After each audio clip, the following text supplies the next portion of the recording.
evening and welcome to FTB Sports. You can like us, you can share us, please swap us with your mates. Lots of things to talk about tonight. I think usually when you look at the beginning of a season, you break it into various sections. And who's top by Christmas? Yeah, they all talk about that. And if you're in the relegation spots by Christmas, what will happen? But this is the last weekend in January. Quite a crunch moment. Who's at the bottom of the league, who's at the top of the league, who's improving, who's not. And quite a packed weekend. Not a Monday night, but we have a big packed Saturday and Sunday of Premier League action. After a few football nuclear bombs were dropped during the week, and the blade went in here and there. That's not activity. We had some action. So on the show tonight we have Solo with his United shirt on. It's the FTB one tonight. Of course. And FTB Virgin. Here we have Gerard joining us in the show. Welcome. Spurs, hi everyone. Spurs till he dies. Yeah, come on, you Spurs. All that stuff. Yeah. Hello, Gerard. Hi everyone. Nice to be here. Thank you. Right. Nice. Let's go for discussing this weekend action. And in the Jurgen Klopp stage of the weekend, that's the first game to kick off. I'm always going to refer to that. He doesn't like that one, and he's not in it. Actually, quite an interesting game. I was looking at the league. We have Everton playing Newcastle, and technically, if Everton win their 2 games in hand, I think they're in 3rd place. They're certainly higher than Liverpool. It's quite interesting that, because Everton only played 18 games. It's deceptive looking at them outside the top 4, top 5, because really, winning a couple of games in hand, and you might think Newcastle's a good one to have, that puts Everton right back in the mix.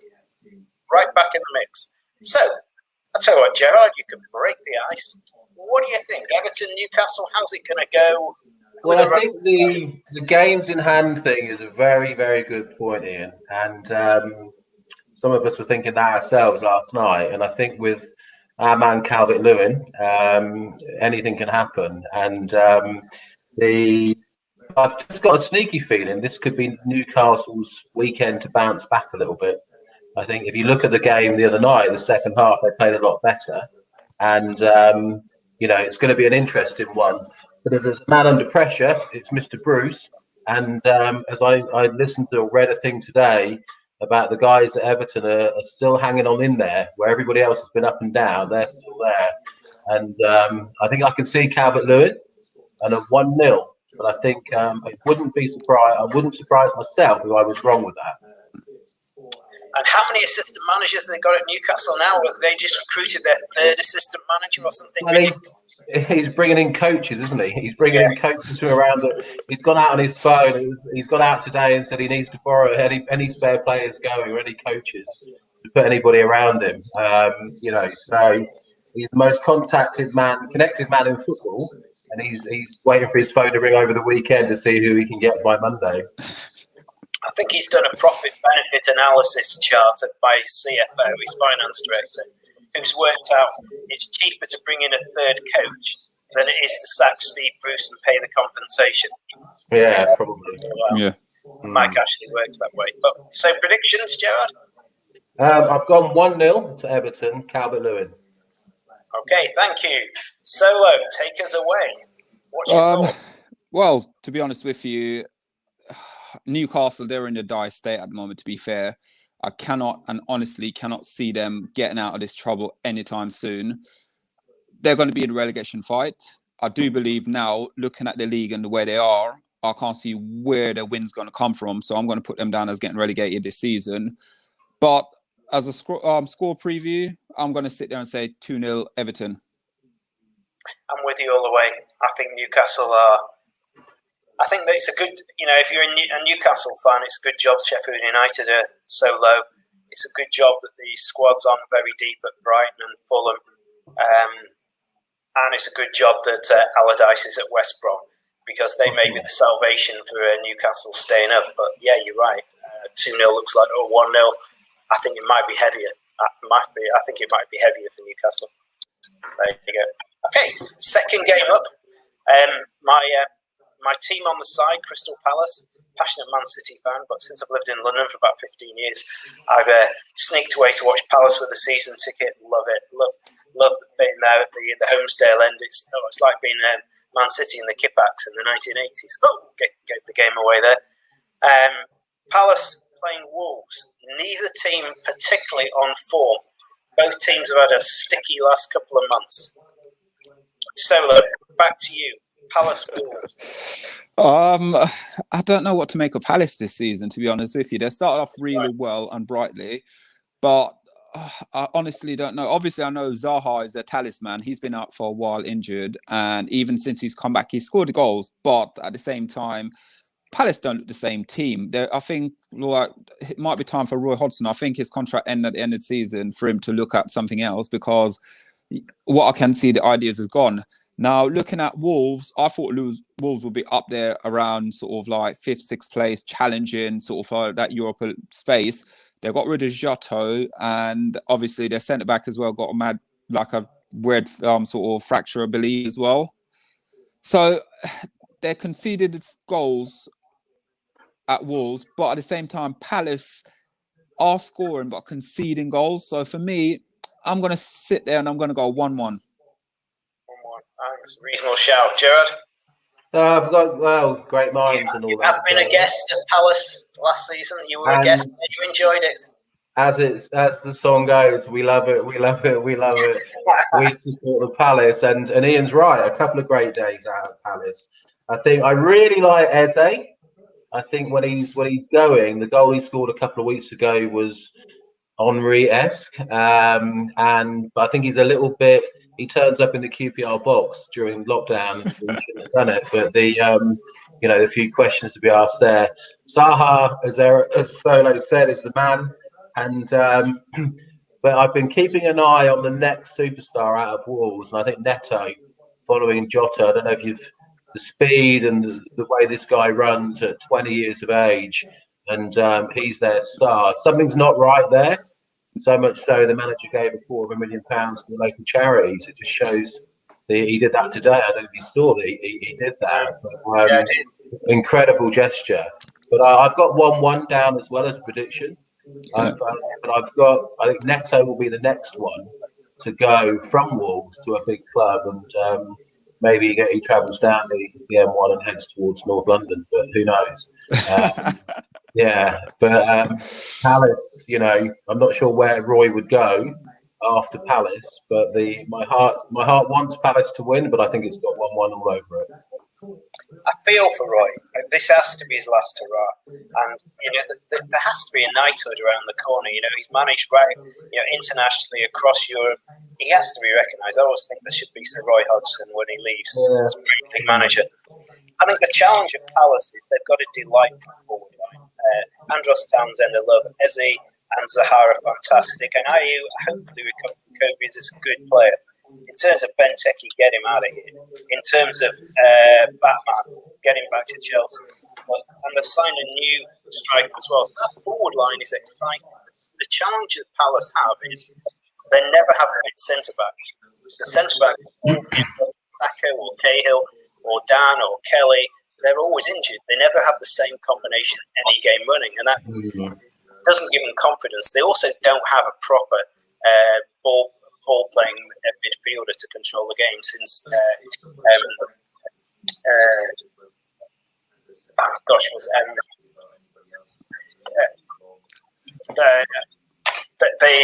Cabaye.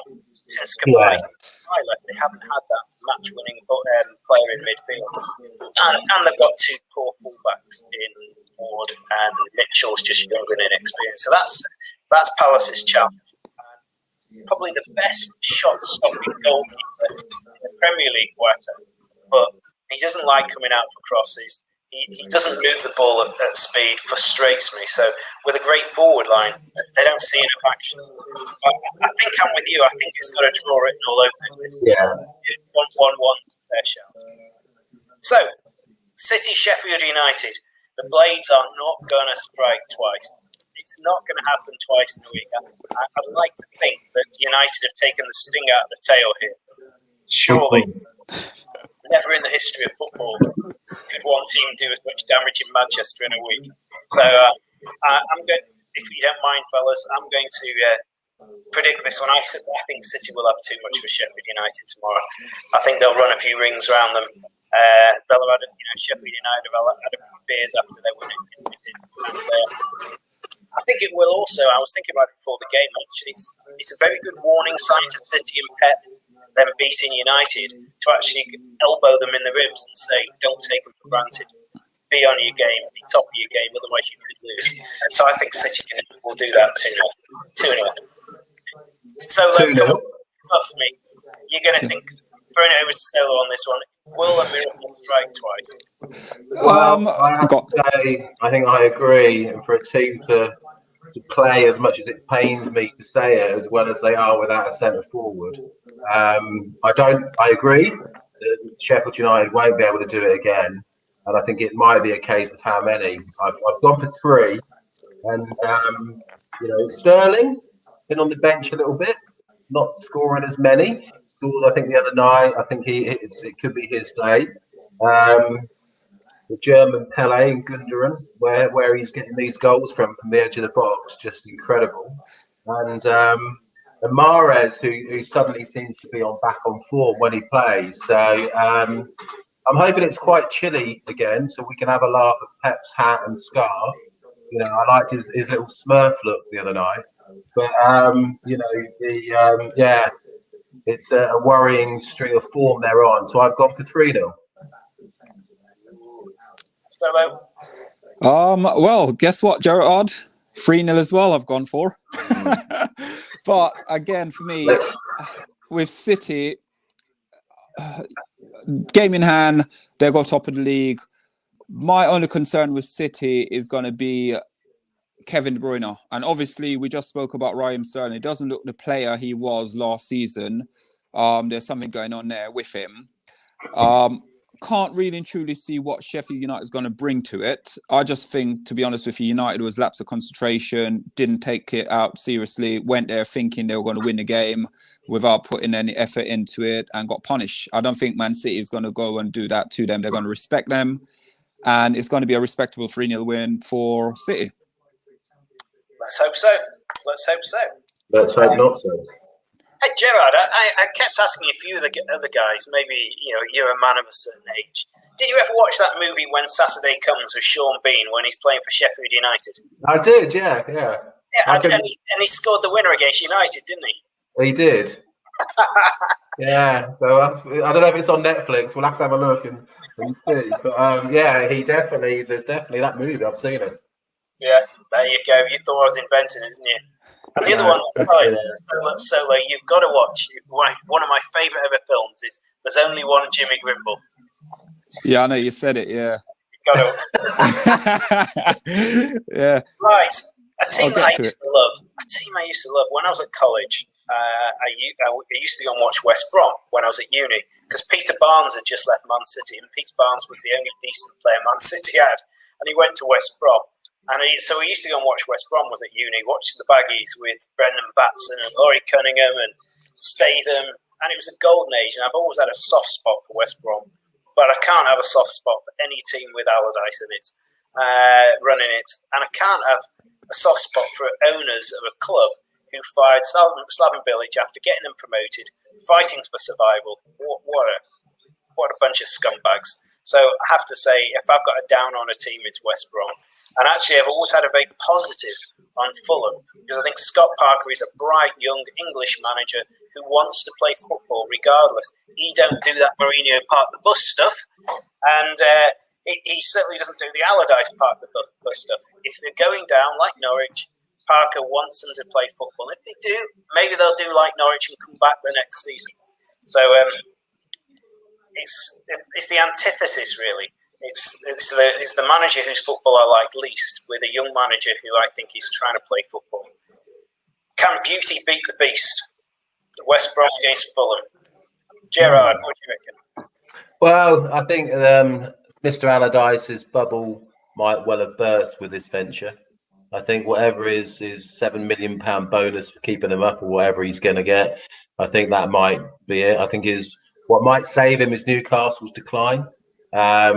I obviously have an affection for Mr. Parker at Fulham, with those couple of years at Spurs when he was outstanding, and when he was at England and all of that type of stuff. And I think that the in Loftus-Cheek, the loan from Chelsea, when he's good, he's brilliant.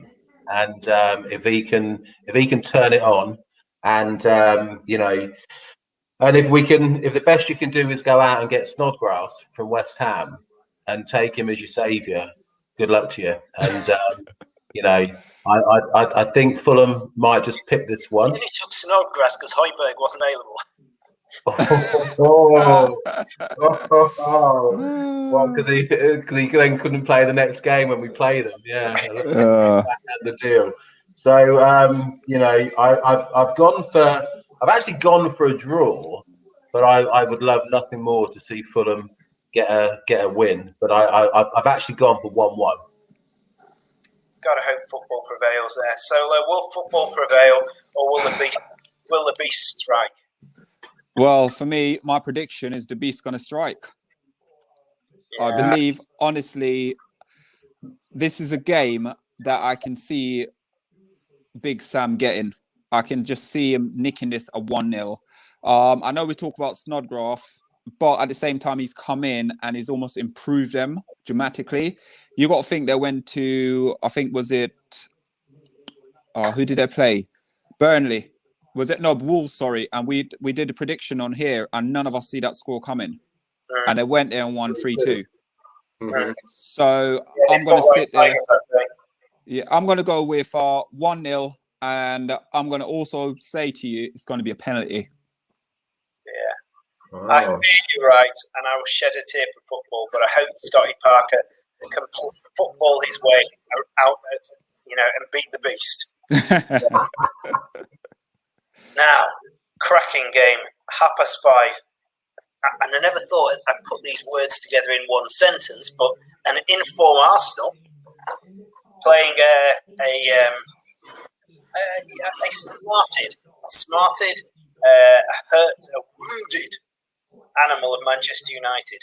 An on-form Arsenal, a wounded animal Man United. I've got to put it back to you, Solo. You've got to take this one.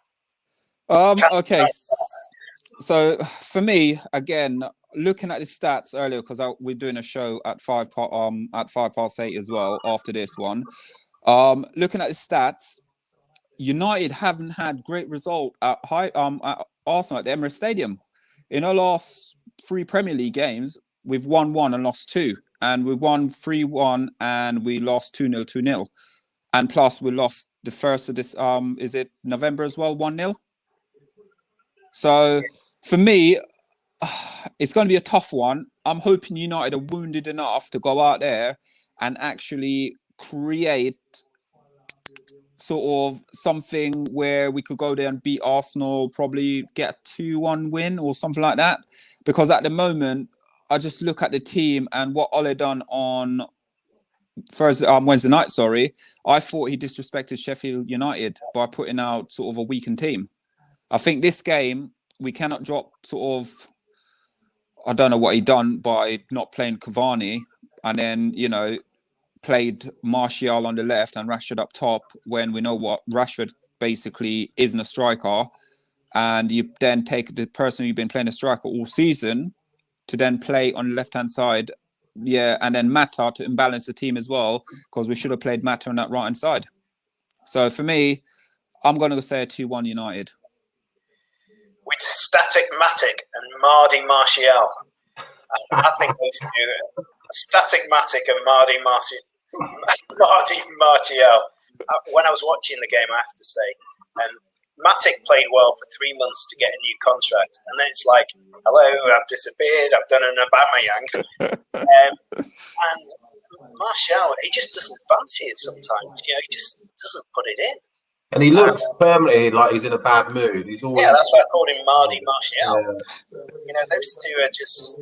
But, yeah. Go on, Gerard. I'm not sure Pogba and Fernandes would be happy saying they were the weaker team the other night, Solo, but Mata would have made a difference. But, this one's going to hurt, but I think Arsenal have made well, not many signings this January, but they've made the loan signing of the January with Odegaard coming from Madrid. This guy's a class act, and apparently he wanted to go to Spurs, but Jose didn't want him. I read today. Or it might have been the other way around, but and this young kid with the socks down, Smith Rowe, just looks, if he can keep his place and play alongside him. The new Paul Merson. I reckon he plays like Paul Merson, who used to with his socks down and in my place. Yeah, and he looks like somebody from 20, the way he moves and stuff, like from 20 years ago. So he might well get dropped. Odegaard's a great player. Lacazette has risen to the top in the absence of Aubameyang over the last few weeks. So, Solo, I've got Arsenal 2, United 1. Mm-hmm. Okay. Mm-hmm. We'll take it. I'm going to back an Arsenal victory tomorrow as well. Mm-hmm. Okay, last game of the day, and again, I always find this really weird on a Saturday night. It's really European, I always think this. Southampton against Aston Villa. Southampton, what's happened to them? What's happened to Southampton? I mean, they were playing dreamtime football. They were right at the top of the league. In fact, they were top for a week or two, weren't they? For one night and one night only, they were top. But I haven't tracked them really in detail. Have they just had a lot of injuries or depth? But again, they seem in free fall. And yet Villa, they won. They're a good team. They're a really good, exciting team. Got to love Ollie Watkins, love him, and Jack Grealish, fantastic. And the two fullbacks have got targets, fantastic at left back. And who's the other lad they got from Cash from Forest? They're great. They give everything to the team. I have to say, Villa really impressed me. I love watching them. But Gerard, I'm going to throw it back to you. Last game of Saturday, Southampton Villa. I think Southampton, what happens to them is crest of a wave, carried away by beating Liverpool. And they're one win in 8, I think it is. So I agree. I made a note about Watkins. When he's good. He's got a big future. But the Brentford succession mill of great players over the last couple of years. They've got a couple now to watch out for. But and Grealish, when he's good, he's brilliant. And even the other night, he was again brilliant. And what a transformation from last year. So if Danny Ings is on form, they'll get one. But I think Villa will hold out this one. And I've actually gone Villa with Watkins to get a couple, 2-1. And just because you beat Liverpool doesn't mean you're going to stay in the top 6 or the top 4. The Brentford thing was that kind of Moneyball approach, isn't it? Because they're able to fly. I know Greg Dyke, the chairman, he's the ex-BBC guy, but they have either they were or they're still owned by a gambling syndicate or whatever who play that Moneyball approach. It was a similar kind of team who were at Materland in Denmark, is it? Yeah. And they do an enormous amount of statistical analysis and predict buying players on statistics and forecasting rather than doing a scouting net. But they use a lot of algorithms and work rates, etc. It seems to bear a lot of fruit. Solo? I've predicted 2-2 here. The reason being Southampton, they've had, I know we're saying they've gone sort of like quite a lot of games and it's almost like they had a dip. The reason being is no Danny Ings. He hasn't played features for about 3-4 weeks now. They've got about 6 key injuries to their squad. And it's listening to the manager doing his press conference. It's almost like he's saying it's like he wants to go and pick up people off the street to come play. Yeah. That's what sort of trouble they are. Second half of the season, some clubs who get back loads of injuries and don't have a deep squad suffer. It's a shame. I'm really sad for David Hasselhoff and the Baywatch crew there. So for me, we just talk about Hopkins. We just spoke about Grealish. I think basically, if they're on fire, they're going to be on fire. But I've predicted 2-2. I think I'm with Gerard on this one. I think Villa are going to have too much for them. I think they are. They look a bit burnt out. So, easy like Sunday morning. Moving into Sunday morning. Easy like Sunday morning. Chelsea, Burnley. Could be an interesting one. So this is Tuchel's second game probably his first proper game to get his teeth into. Picking a team, Pep Guardiola seems to like him, so maybe he's not all bad, but he's getting a bit of criticism in the press already. But you've got to love Sean Dyche. You've got to love Sean Dyche. You know, everyone was going, Burnley are going down again. No resources. Well, Mr. Dyche has other plans. You've got to respect that. With very little resource, he gets his players walking on broken glass. He is an incredible manager. I respect him a lot. Can Sean Dyche stick one on Chelsea tomorrow? Is there something about Burnley that can, maybe a little bit of a fragile Chelsea at the moment? Yeah, go on, Gerard. What do you think? Well, I think Mr. Tuchel, or TT as he likes to be called apparently, if I went to Paris and had Neymar and Mbappe and £1 billion to spend, I'd probably do quite a good job as well. And, let's see. However, I do think he's got something. And if you look at their squad, and if he can turn Pulisic on, don't forget he's got the relationship with Pulisic from the Dortmund days. And, if he can turn it on right, and I think they might just give us a little eye-opener on Sunday. I think it's got to come. The other night in his first game, it was pass backwards, pass sideways, pass backwards, pass sideways. But if he can stick with Hudson-Odoi, who I really rate as a bullet, he's like a bullet when that kid takes off. He really goes for it. And Pulisic, who I think is a class act. I think that if he can turn these boys on, he's going to have something. And I think it could be starting on Sunday. And I've gone 2-0. I've gone 2-0. Okay, unfortunately, I've gone against every single thing what you guys saying. What I saw the other day when they played against Wolves was there for the taking because of their injury. They're not scoring goals. But what he went and done, he went to the drawing board and he played the older players, the more senior players, than going for the new signing and things like that. So I think Sean will have this one, but I believe it. For me, I've gone for 1-1 draw. I've gone for a 1-1 draw in this game. Not everybody disagrees with you now. Don't feel like that. I think that's a good shout. Don't be so hard. I've gone for 1-1. I've gone 1-1. Quite a good shout. I'm going to back that one. Moving quickly on because we're running behind time a little bit. And now this could be really exciting. I've got a bad feeling that Leicester will rub their hands with glee at the way Leeds play. Leeds play at that wild, free-running manner. And if Leicester, who are brilliant at the back, don't all that up, they could punch their lights out 2, 3, 4 times. Leicester must be salivating like Pavlov dogs at the prospect of going down to see them. Well, that's my view. I just think it's the perfect team for Leicester to be set up to play. I think it could be ugly for Leeds. I think it could be real ugly. I don't think Vardy's back. We've still got this hernia rock, hasn't he? So maybe that's their salvation. I reckon Jamie Vardy would have been looking at that and thinking, shit, I'm going to pull my boots here. Solo, kick us off on Leicester Leeds. Vardy is injured, so he is not going to feature, so no penalties for them this weekend.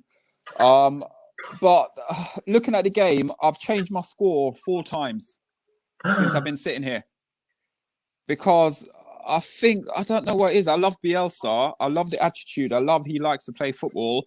But also we know about Brendan Rodgers. Brendan Rodgers is a very good manager and he plays amazing football as well. Originally, I went for a 1-1 draw. Then I changed it to a 2-1 Leicester draw. Then I changed it to a 2-2. Then I changed it and I've gone for Leeds to win 2-1. Oof. Gerard. Well, that would be shock of the day. Maddison, dare I say, a confident young man on the verge of cockiness. Tielemans, baby-faced, class act. Even without Vardy, the other night, they were incredible. Ian, I've said this before. I think you're right with this one. I think they'll relish playing against the league style. An easy 2-0. And, I just think Tielemans could well be the difference because I think he's a level above what they've got. And if Maddison's good and he's 4 games on the trot he's scored now, so who needs Vardy? But let's see, 2-0. Yeah, Solo, I'm with Gerard on this one. I'm with Gerard on this one. Right, come on then. Come on. Get the bother boots on. West Ham. That football genius David Moyes. Too good for United. Football genius of David Moyes. I imagine still with a couple of Everton tattoos somewhere on his body. Who's going to be playing Liverpool. Who suddenly think they've turned a corner. Come on, Solo. West Ham, Liverpool. I've gone for West Ham. David Moyes has been doing really, really well. Can't deny it. They went in top 4 for a couple of hours, which was good to see. They don't have a striker. But Liverpool was amazing yesterday. But I think that was down to mistakes from Tottenham itself. For me, I've gone for a 1-1 draw. I think David Moyes will work it out. They're at home as well. Liverpool's not travelling well away from home, apart from yesterday. So, yeah. And plus, I think if I'm right to say, after this West Ham game, they've got Man City straight after, and then Leicester, haven't they? So I'm going to stick my neck out and say 1-1 Liverpool. 1-1 Liverpool, hello? 1-1, yep. Right, okay. Gerard. I'm going to put you guys, sorry, I'm going to do something quickly. I've got to go on to the other thing now. Just stay there, I'm with you still. Go, Gerard. I admire what Moyes is doing. He's made some shrewd purchases, including Souček. Yeah, he looks great. Most unlikely looking footballer. Gerard, he's great. Yeah. And Bowen, incredible. Yeah, They got him from did they get him from Brentford or somewhere? Or was it Hull? Hull. I think it might have been Hull. I actually think Bowen potentially for the England squad. I think he's that good. He's that good. Yeah, I agree with you. And but I think Liverpool 2-1. I think they're going to turn it on again. I think they'll just if they play like they did for times last night and times like against United in the cup when they were good. And if they can get a couple, I've gone 2-1. Mr. Salah and Mr. Firmino. I think this could be the game of the weekend. I think it could be something ridiculous like 3-3 or 4-4. I was watching Mikel Antonio the other night when West Ham were brilliant, and he missed about 4 opportunities. Yeah. Woodwork. I think he hit the woodwork like 3 times. The man was unstoppable. So you say he hasn't got a striker solo. I think that guy is power, determination. He missed them all the other night. And I think I've just got this feeling Mikel Antonio going to cut loose tomorrow. He did say that he wants to score a hat-trick tomorrow. He wants to score a hat-trick against Liverpool. He's going to score 2, but it might not be enough. Yeah. A big score draw. Anyway, wait for Declan Rice. Declan Rice will be the man. Yeah, he is the man. He is a fantastic player. And, what a buy to get.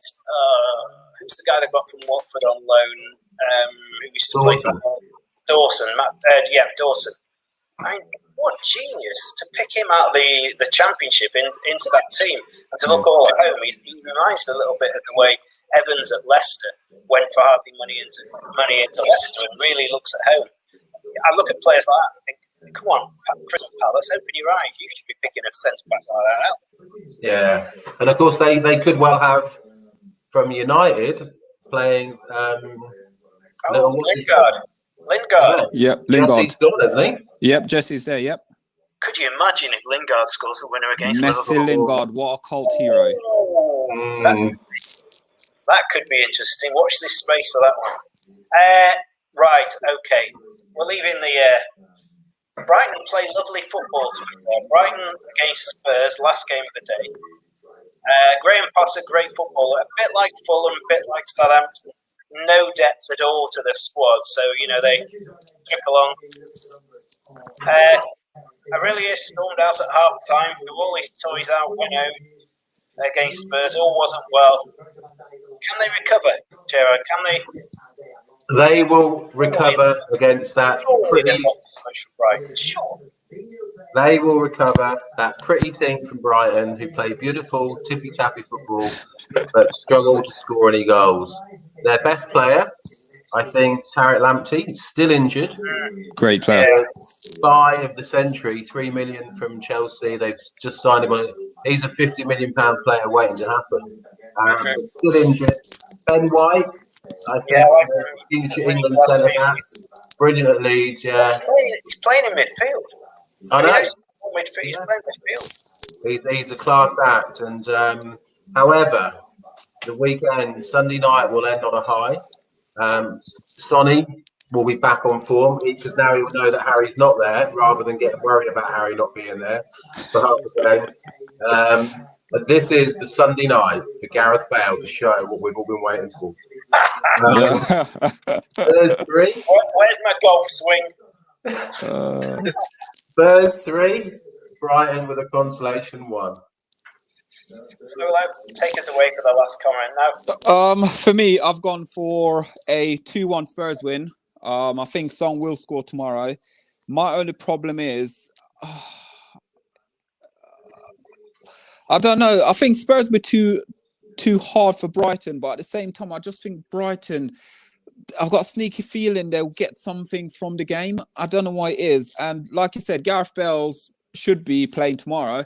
He played against that team Marine 5, and that's the best game I've seen him played since he's been there. So I don't know. The only game he's played. Yeah, I don't know. Spurs, Jose, to be honest with you, like I'll say to everyone, I'm happy you guys got him now. He's a gentleman, but I'm happy Spurs got him because he's going to do exactly what he did to Spurs, what he did to United. Play negative football, part of the boss. Yeah. But again, Solo, he also won your last trophies. I know he did. He won. Yeah, so. I know he did. But to be honest with you, I like Josie as a person, but not as a manager. But I've gone for a 2-1 Spurs win. Much as I'd like to disagree with you both, much as I'd like to, I think you're right. I think Spurs 2-1 Spurs. Thank you. Great. Last weekend in January, so Jesus, we're over the halfway line now, so we've really got only February and most of March to go. You know, we're coming into the home straight, really. Sorting the sheep from the goats, runners and riders. And it is kind of sad because it often does show where some of those clubs who played really well in the early stages, your Wolves and Southamptons and stuff, with injuries, the clubs with the money, the clubs with the depth rise again to the top. It seems to happen each season. But yeah, let's see. Thank you, fellas. Thank you. All right, thanks, Thanks, guys. I'll speak to you guys afterwards, yeah? I'm going to hit the other show now. All right, then, guys. Take care. All right, see ya. Bye.